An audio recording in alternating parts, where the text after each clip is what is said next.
Hello विद्यार्थी मित्रों, मैं हूं जी madam. Sainath classes YouTube family में आपका स्वागत करती हूं। मैं आज लेकर आई हूं कक्षा 9 विषय हिंदी। उसका जो प्रकरण है 4 कर्ण का जीवन दर्शन। तो उसमें हम जो पद्य है उसमें हम कर्ण का जीवन दर्शन कैसा है, उसकी महानता कैसी है, वो आज मैं आपको पढ़ाने वाली हूँ। विद्यार्थी मित्रों, आप जो हमारे चैनल में नए हो तो चैनल को सब्सक्राइब कीजिए, यानी कि हम नए जो वीडियो आप सुधी पहुंच जाए। इसलिए मैं आज आपको जो पद्य पाठ है कर्ण का जीवन दर्शन, तो आज आपको मैं पढ़ाने वाली हूँ। तो जो वीडियो को जरा भी स्किप ना करिए।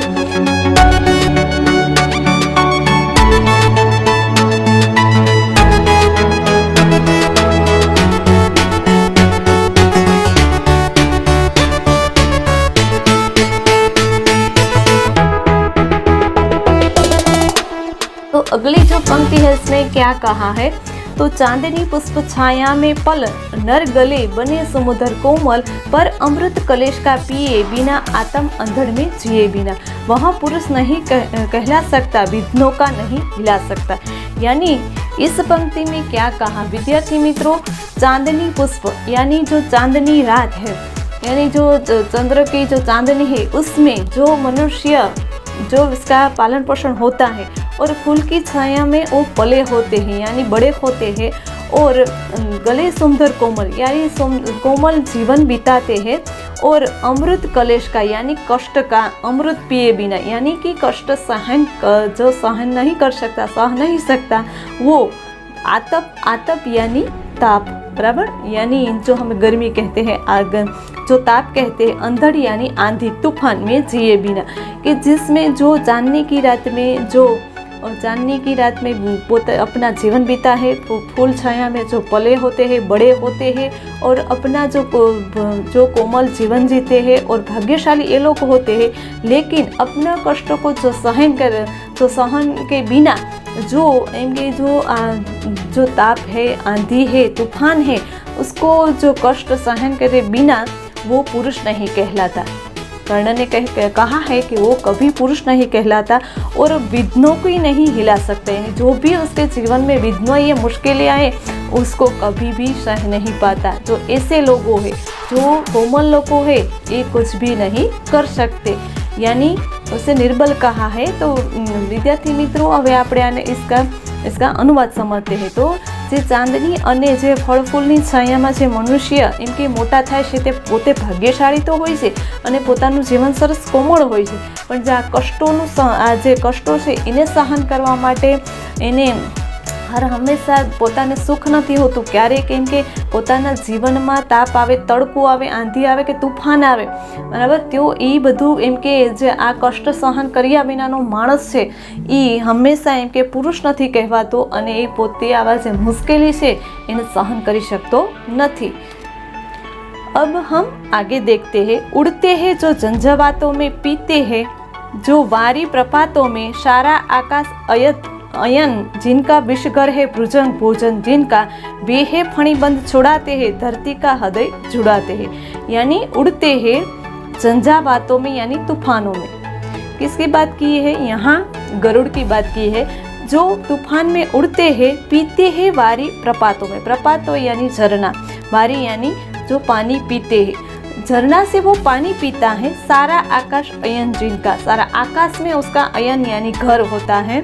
विषघर, विष यानी जो सांप का घर है वो, भुजंग यानी सांप, भोजन जिनका, जो विषैला सांप है जो हमें विष देता है, इसका जो सांप है उसका भोजन है। यहाँ गरुड़ की बात की गई है। तो कोई गरुड़ है वो तूफानों में भी उड़ता है, और वो झरनों का पानी पीता है, और आकाश में उसका घर है, और जो सांप है उसका भोजन कर लेता है।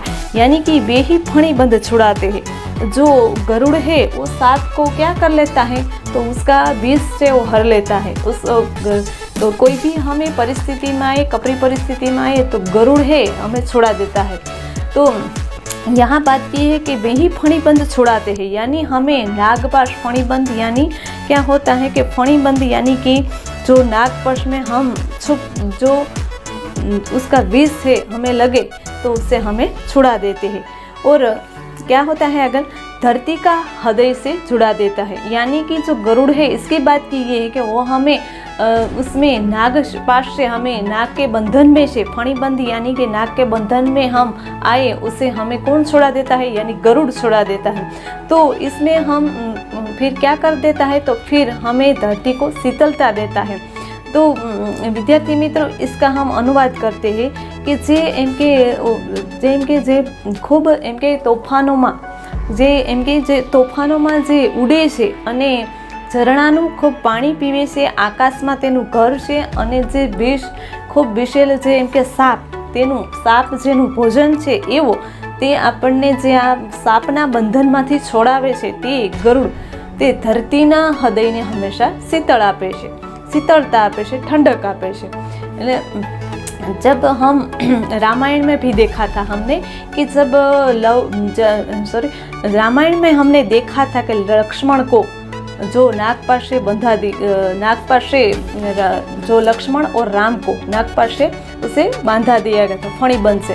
और तो क्या किया कि उसे नागपाश से उसे बंधा दिया, तो उसे जब हनुमान जी गरुड़ पक्षी को लेकर आते हैं और उसमें से छुड़ा देते हैं। तो यह गरुड़ पक्षी है वो सर्वश्रेष्ठ है, वो हमें जो फणिबंध यानी कि नागपाश से नाग विषगर से हमें छुड़ा देते हैं, आखिर सबकी धरती को शीतलता देते हैं यानी। तो हम अब आगे देखते हैं कर्ण क्या कहते हैं। मैं गरुड़ हूँ कृष्ण, मैं पक्षी राज सिर पर न चाहिए मुझे ताज, दुर्योधन है विपद घोर सकता न किसी विष छोड़, रणखत पाटना है मुझे अहिपाश काटना है मुझे। यानी यही कहा है कि मैं गरुड़ हूँ कृष्ण। जो कर्ण ने क्या कहा है, कर्ण ने कृष्ण को कहा है कि मैं एक गरुड़ पक्षी के समान हूँ, मैं पक्षी राज सिर पर नहीं चाहिए मुझे था, मैं एक पक्षी राज हूँ, गरुड़ के पक्षी के समान हूँ, मुझे कोई भी राजमहल का ताज नहीं चाहिए, मुझे कोई भी मुकुट नहीं चाहिए, बस दुर्योधन का विपद घोर सकता न किसी विष उसे छोड़। दुर्योधन उसका मित्र था और उसका अंत तक उसने साथ निभाया था। तो विपद घोर यानी विपद परिस्थिति, कपरी परिस्थिति आए तो मैं इसका साथ नहीं छोड़ सकता, विष उसे छोड़ यानी कभी मैं उसका साथ नहीं छोड़ सकता। रणखेत पटनों में है मुझका, पाटना है, रणखत पाटना है मुझको, यानी रणखेत यानी युद्ध में जब दुर्योधन लड़े गए थे तब उसे छुड़ाने कौन आया था, तो कि कर्ण कहता है कि युद्ध में जो मेरा जो भाईबंद है मेरा, तो उसे मुझे छुड़ाना है, अहिपाश काटना है मुझे। अहिपाश यानी जो सांप का बंधन है उसमें से मुझे उसे काटना है, यानी कि युद्ध के मैदान में जो दुर्योधन है उसको जिताना है, उसकी विजय हो और मैं उसे नागपाश के जो बंधन में फंसा गया है, यानी नागपाश जैसे हमें नागों चारों तरफ से घेर लेते हैं तो उसे नागपाश कहते हैं। तो यह दुर्योधन ने अपने गरुड़ पक्षी के समान कहा है कि मैं एक गरुड़ पक्षी के समान हूँ, मुझे अपने कुछ भी राजमहल ताजमहल और कुछ भी नहीं चाहिए, मुझे ऐसा कुछ भी नहीं चाहिए। मैं तो अपने जो दुर्योधन अपना मित्र है वो विपरीत परिस्थिति में आ गया है, कपरी परिस्थिति में आ गए है, तो मुझे इसका साथ देना चाहिए, मैं उसे कभी अकेला नहीं छोड़ना चाहता।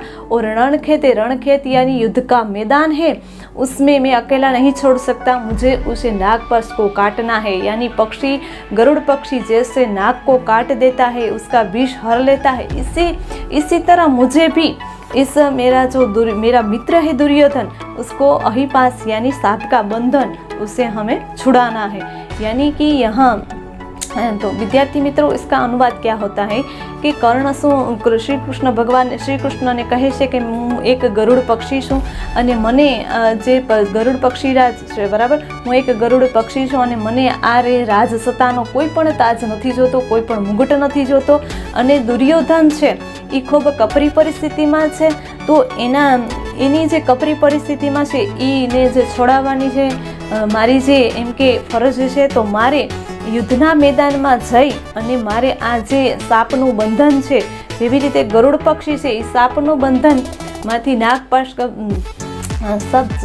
सब जगत के लोग छुड़ा देता है, इसीलिए एवी रीते कह्युं छे कि आ जे एम के युद्धना मैदाનમાં जे दुर्योधन फसाई गयो छे तो मारे एमांथी छोड़ावવાનો છે અને હંમેશા એની જીત કરાવવાની છે, એવી રીતે અહીંયા જે કર્ણ શ્રી કૃષ્ણ ભગવાનને સમજાવે છે કે હું એક ગરુડ પક્ષી સમાન છું, મારે કોઈ પણ જાતનું રાજપાટ નથી જોતું, અને હું તો એક દુર્યોધનને જે કપરી પરિસ્થિતિમાં આવી ગયો, વિપરીત પરિસ્થિતિમાં આવી ગયો, એને બચાવવા માગું છું અને હંમેશા જે યુદ્ધના મેદાનમાં એની હંમેશા જીત થાય અને જેવી રીતે ફણીબંધ એટલે કે શું કીધું કે જે બંધનના શાપના બંધનમાંથી એને મુક્તિ મળે એના માટે હું એને तैयार છું। बस विद्यार्थी मित्रों, मैंने आपको मेरी सरल भाषा में, सरल शब्द में इस जो काव्य है, जो चौथा प्रकरण है, उसे समझाया।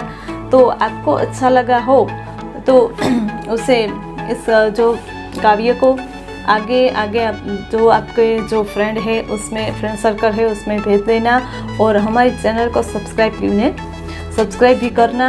और जो काव्य है चौथा प्रकरण है वो मुझे यहाँ समाप्त कर देती हूँ। अब हम आगे देखते हैं और आगे हम मिलते हैं अगले वीडियो में। Thank you so much.